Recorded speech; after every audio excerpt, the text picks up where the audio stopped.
Freightliner Century came in with a leaking transmission. Looks to me like they got in a hurry when they installed this one. The guy had another transmission on the truck and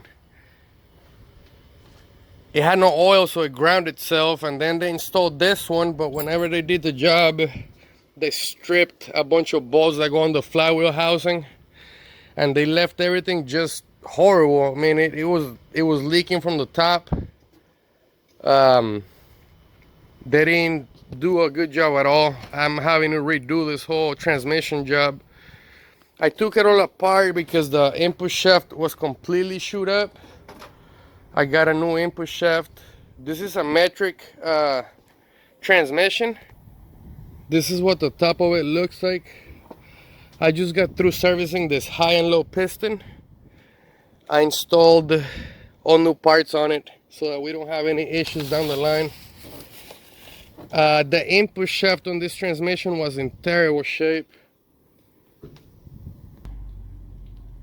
I'm sure they noticed it when they installed the transmission, but they straight up just didn't care. You can see how much meat is missing on this input shaft.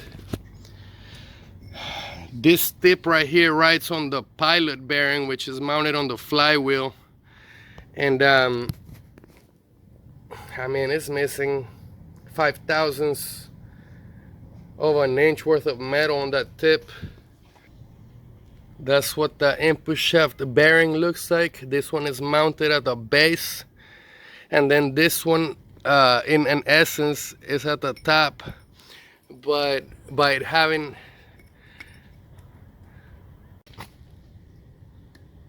it's just too much play on this bearing. It should be nice and snug. That doesn't help the clutch. It allows this to move in ways that it shouldn't. So here I got the top cover on there. Working on this one step at a time. I've got a bunch of new parts for it. Brand new input shaft in this box. 60 series Detroit. We're replacing the clutch. The transmission had taken a dump on this truck, and whoever installed it last didn't do a good job with this bolt on the transmission that hold the transmission onto the block. As you can see, I've got this marked. Most of these threads are really damaged.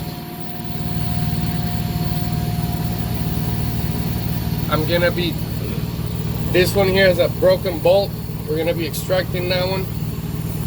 See, like this one has no threads whatsoever. We're gonna be drilling that a size bigger, and then we're gonna be putting inserts in there. This one's got no threads. You can see the shoot up threads inside. This one's not so bad. I take that back, it is bad.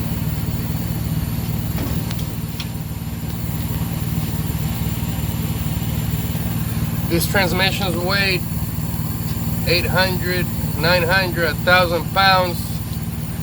It needs to be on the right. This one's got no threads whatsoever. So that's my homework for the day. Getting this flywheel housing rethreaded. And I'm gonna be installing inserts so that we can install the transmission bolts back under securely. Very common with this 60 series, with 18 wheelers in general. Anytime they overtime the bolts, or if they leave them loose, you'll have this issue because the amount of torque that's getting transmitted from the motor to the transmission and the weight of the transmission, if it's not tight on there, it's guaranteed to destroy the threads. And I've seen it too where the transmission will literally separate from the motor. You just gotta be careful when you do this transmission jobs as far as the bolts go. So here we are under the truck. I'm gonna go ahead and try to remove this broken bolt off of here. I'm gonna be utilizing a MIG welder. I'm gonna try to build up, obviously it's below the surface, so I'm gonna be building up that broken piece of bolt that's in there to where we have it sticking out. And then what I'm gonna do is I'm gonna weld a nut. This is just some random nut that I found that's in bad shape. I'm gonna go ahead and weld it on there, and then we'll have a brand new head to try and spin the piece of broken bolt. So let me get this set up and then we'll go from there. So here I got my MIG welder set up. I've placed my ground as close to where I'm welding as possible to prevent arcing elsewhere. So the next step is to go ahead and build up what's left of the broken bolt so that it's sticking past what we're working on, and then we'll weld the nut. I'm gonna go ahead and start welding now.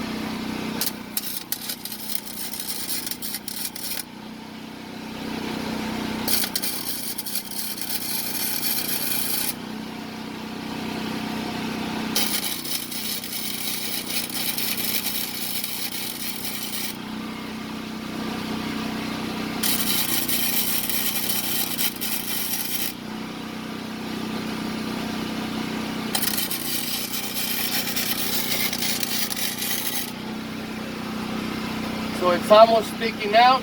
I'm gonna continue to weld until I have a head that's sticking out past the flywheel housing.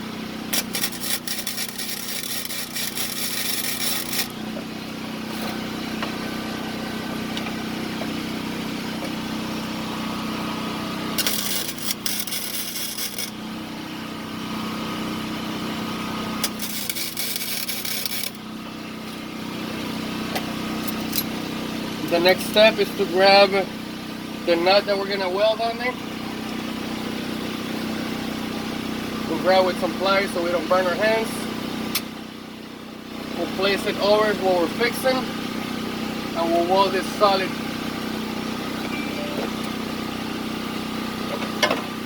Is it not recording? Okay.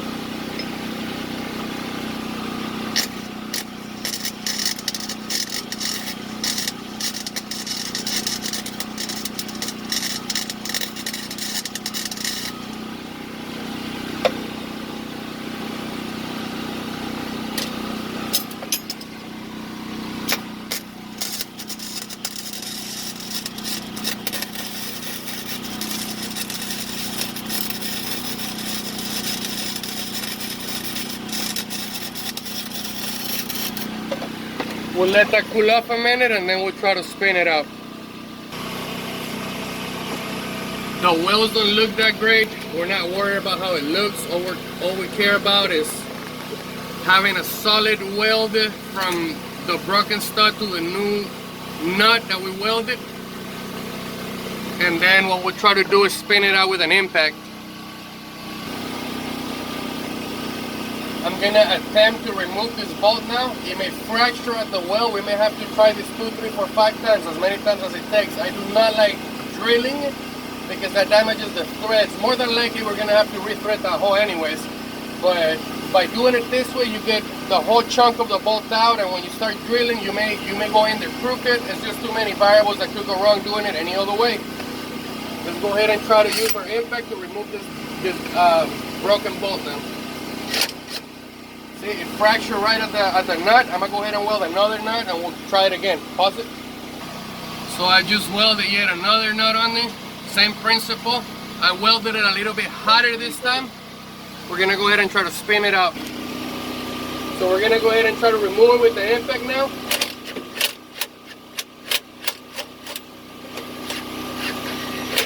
As you can see, that head is extremely crooked on there, but we got it out. The next step is to go ahead and check the threads. If they look damaged, we're gonna go ahead and rethread it and put a insert in there. All right.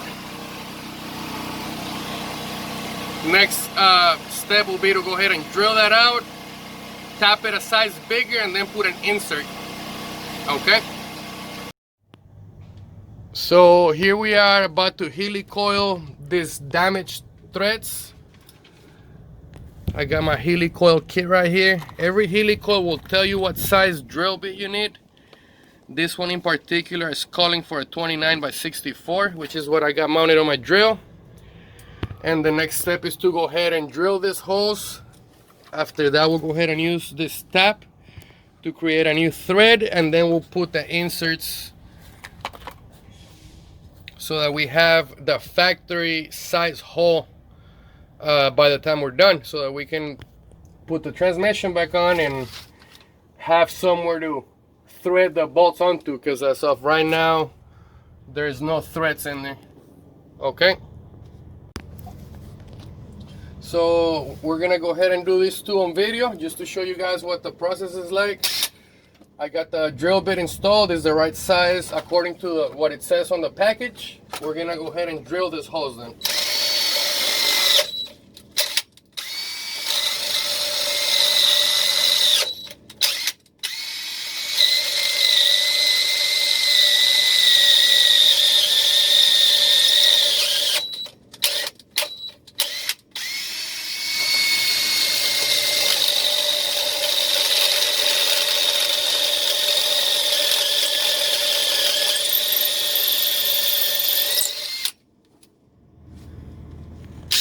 If you notice, I'm spinning the drill bit before I put it in the hole, because if I don't do it that way, it's gonna want to get stuck. So we'll spin the drill and slowly work our way in. Even at that, it gets cut sometimes. That's okay. We'll just do it as many times as it takes until we have it threaded. Until we have it drilled, I mean.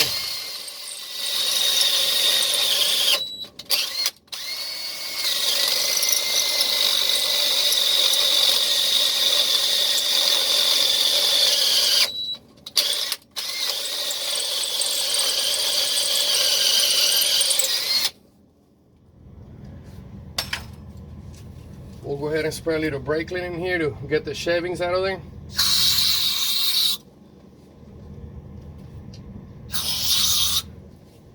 The next step is to grab our tab and to make new threads on these holes. Pause it. The way I like doing this is I put the tap on my drill. A lot of people will do it by hand. I don't like doing it by hand. I just do it with the drill. You get better results that way. Very slowly we start tapping this. You gotta make sure that you're seated on there square. You don't want to do it sideways, obviously. We'll go ahead and tap this.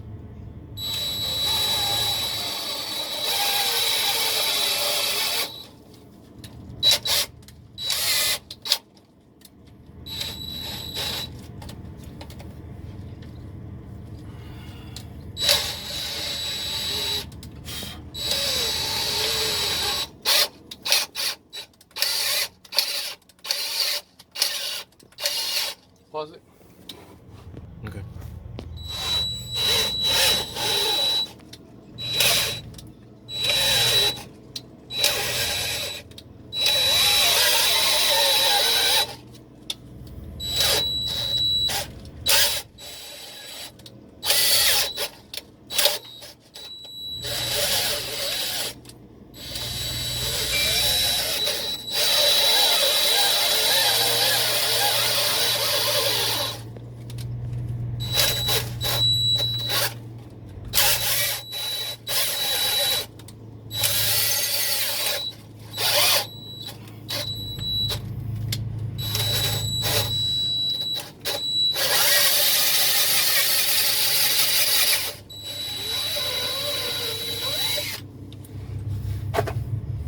So once that's threaded, we'll go ahead and clean the shavings.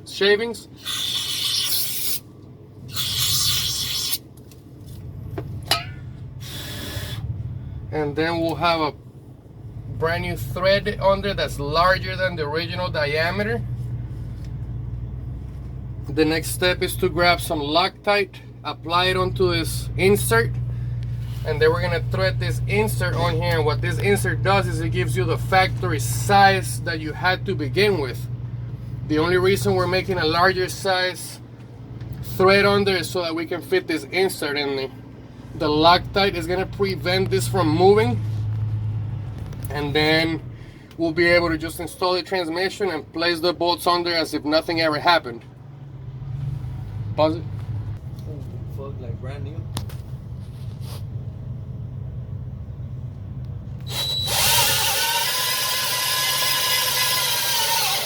Hey, guy. Give me a minute.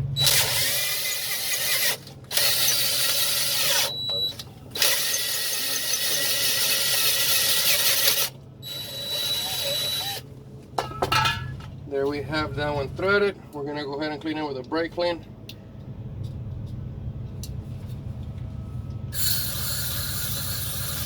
We get the shavings out of there. And then I'm gonna go find some Loctite and we'll put those inserts in. Once you're done tapping the holes, it's a good idea to go ahead and blow some air in the hole so you get all the shavings out of there.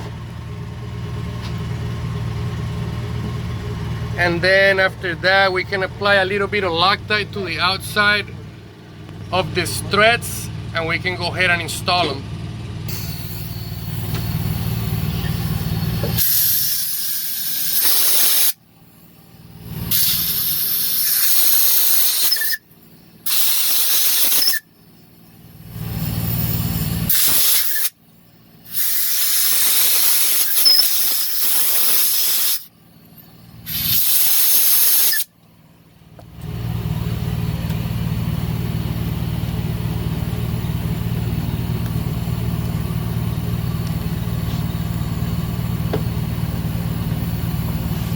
You can see the fresh threads in there. Beautiful and brand new. Now we can go ahead and put our inserts in. Basically how this works, this catches this extra piece. So you put this on here, and when that catches it, it will help spin it. We grab our Loctite, pause it. I'll go ahead and apply this Loctite on here on the outside. What this is gonna do is it's gonna prevent this insert from moving. And then we'll go ahead and put it in here.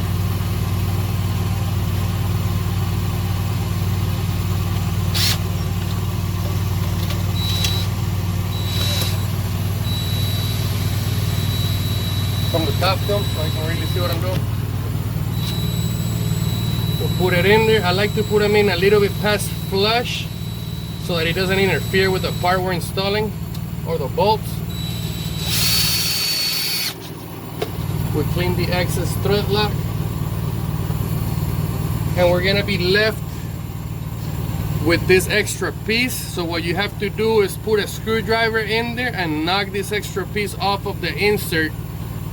It's probably ideal to let the thread lock dry a little bit before you try to attempt installing the bolts. That way the insert stays exactly where we need it. Other than that, I'm gonna be doing all of the ones that are messed up, and then I'll be able to put my flywheel back on, and I'll be able to mount the transmission and the clutch back on. So here I am applying some thread lock to the next one. Want to get it all the way around so that this insert doesn't move on us. And then we'll go ahead and very carefully install it.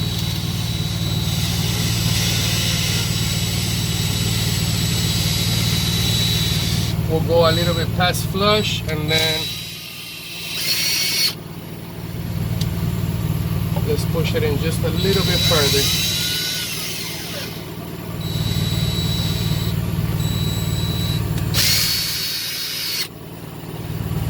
Go ahead and clean the excess thread lock, and we'll let that dry. And we'll go from there. I'm gonna go ahead and do all of the ones that are damaged, and then we'll go ahead and install the transmission. All right. So I'm trying to knock this extra piece off. This extension happens to fit in here, so we'll put the extension in here. Give it a tap. You feel when it breaks, and then with an air nozzle, we'll go ahead and You saw it fly. I saw it fly out. There it goes. This is the extra piece that we're talking about. That's what you use to spin the insert into place. All right.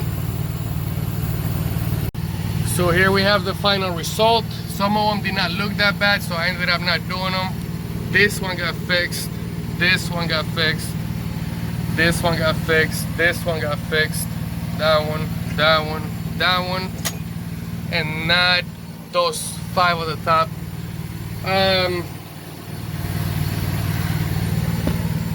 This is a job that's completed. I'm gonna go ahead and just mount the flywheel, and then I'm gonna go ahead and put the transmission back on. We got a brand new clutch. I installed a brand new rear main seal under, because you can see all the oil that was leaking. I cleansed this area because it was just as bad as that. Yeah, a lot of mechanics will just tell the customer to go ahead and buy a new flywheel housing. I don't think it's that big of a deal to thread this, to rethread them and put inserts in there. I've done quite a few like this. If they're not tight when you're done installing the transmission, they will get stripped. And they are aluminum, so if you tie them too tight with an impact, you can strip them as well. You gotta be careful when you put this transmission bolts on. They gotta be tight, but not over tight. Or loose, they cannot be loose. All right, I'm gonna put the flywheel next. The flywheel on, and then the transmission.